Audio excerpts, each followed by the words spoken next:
Steini, hlýtur að sáttum þennan sigur, við byrjum þar. Já, þetta er mikilvægur sigur og mér fannst við bara fín í kvöld, sköpuðum alveg slatta færum, voru ógnandi í föstu leikadriðum og sköpuðum færi þar. Og svo líka fannst mér hafa stjórn á leiknum, þú veist, seinni hálfleik fannst mér algjörlega stjórn á leiknum. Það var þetta 2 moment í fyrri hálfleik sem við vorum að gefa þeim færi, opnanir. Það var alveg eina skipti fannst mér sem að þær voru eitthvað svona að fenga einhver opin færi, það var út frá því. Það voru svona einhverja sóknir í fyrri hálfleik sem var svona einhver smá usli en ekki þannig að það var eitthvað stórkostlegt. Þú veit, margar góða áhlaup, vantaði eitthvað smá edge bara fyrir framan markið? Já, það var það, þú veist, fengum ágætisfæri, þær eru góðar í að verja markið, þú veist, þær eru fljótar að koma sér niður og liggja mjög sentral í því, þannig að það er ekkert auðvelt að fá dauðafæri á móti þeim, en við fengum alveg ágætisfæri og þetta hefði maður viljað, mann er liðið betur með þessi leið á leikinu að vera komin 2-0 yfir og vera með þessa stjórn á leiknum, því þetta veit maður aldrei hvað gerist, þannig að mér finnst það bara að vera fínt. Heldur aðstæður hafi ekki skemmt ykkur áhrif á vellinum, blautur og svona? Nei, bara mjög völlurinn fínn, þetta var hann blautur og allt það, en ég held að það hjálpa okkur frekar heldur en hitt, sko, að boltinn rennur hraðar og svona, eins og ég stilti upp hröðu leikmannum þarna fremst til að nýta mér aðstæður líka og við getum nýtt okkur það að vera hraði í liðinu og þannig að ég held að það hafi bara tekist ágætlega, það er átt í basli með þar, þegar komist á ferðina og það var svolítið svona hugmyndin með þessu líka að vera með 3 fljótar þarna frammi þannig að Úkraína, það er erfitt fyrir að díla við stöðun 1 og 1 á okkur stóru plássi. Thelma Karen byrjaði fyrsta sinn landsliðinu, hvernig hefur verið að vinna með henni í þessu verkefni og síðustu verkefni? Bara flott sko, hún er frábær leikmaður og flotti karakter og bara er jákvæð og er all in í þessu og ætlar sér langt, þannig að það er bara gaman að vinna með henni og hún á bara framtíðina fyrir sér. Og Linda Líf kemur líka hérna í fyrsta landsliðinum, spennandi leikmaður?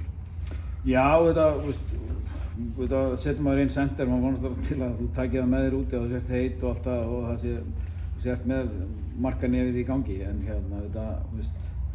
veit maður aldrei hvað gerist en hún bara kom spræk inn og ég bara sáttu við henni að flest öllu leyti nema það hún skoraði. Flótís auðvitað jafnvægt leikjametið og á bara fanta fínan leik, nokkur orð bara hana?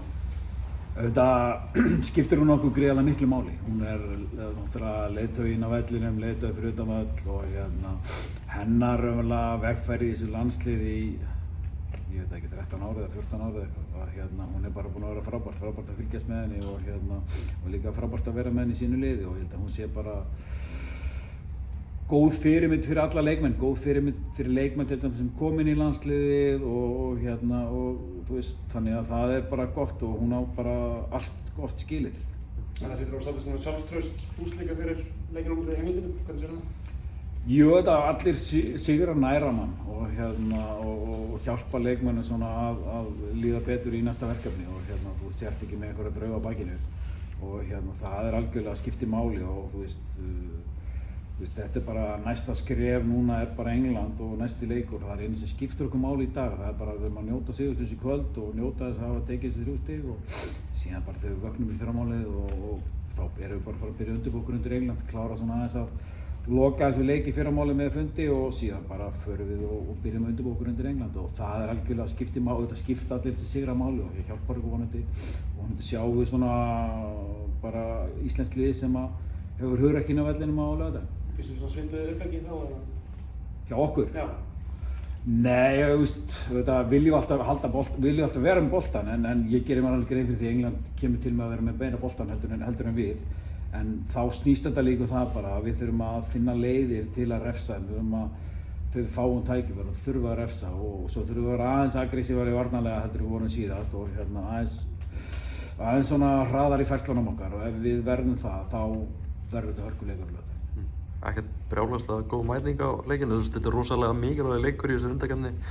Hvað hefur það að segja?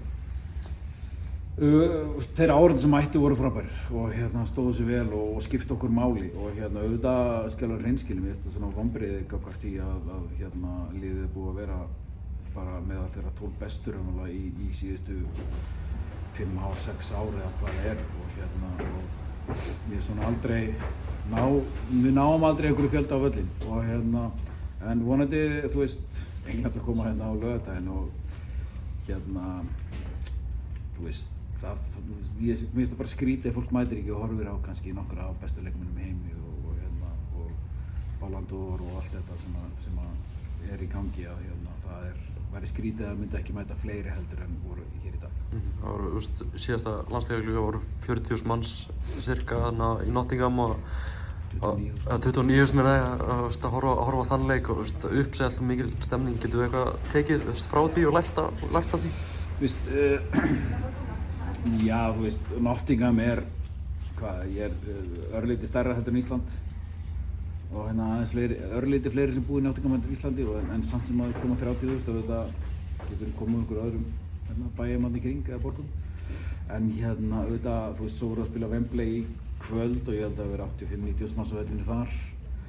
Auðvitað vonast maður alltaf til að við fáum áhorfendur til að mæta á völlinu, auðvitað vonast maður til að það verði fjöldi á vellinum en þetta er að gera samt annar staðar, það er að fjölga annar staðar en við erum ekki samt að ná fjölgun hér og það er eitthvað sem við þurfum að líta í eigin barm með og það er ekki fjölgun í kvennaboltanum og hvort sem það er í landsleikjum eða deild og ég held að við þurfum aðeins að skoða það bara hvort sem og út frá því að við þurfum að búa til áhorfendur út frá því að við erum ekki að fara að sækja sömu áhorfendur að mæta karlaleiki. Við þurfum að búa til áhorfendur úr yngri iðkendur sem að fjölga og við þurfum að reyna að draga þær á völlin að það verði þeirra lífstíl að mæta völlin eða ekki sjálf að spila. Og ég trúi því að það sé vegferðin sem við þurfum að fara í og til dæmis laugardagurinn var einn partur af því að reyna að búa til stuðningsmenn og búa til áhorfendur með því að þeir fái nálægð við leikmenn og annað og það er bæði landslið og félagslið þurfa að gera átak í þessu. Skrítið að horfa upp á kannski knattspyrnudeild sem er með 600 iðkendur í kvennaboltanum en það mæta 150 á leik sko.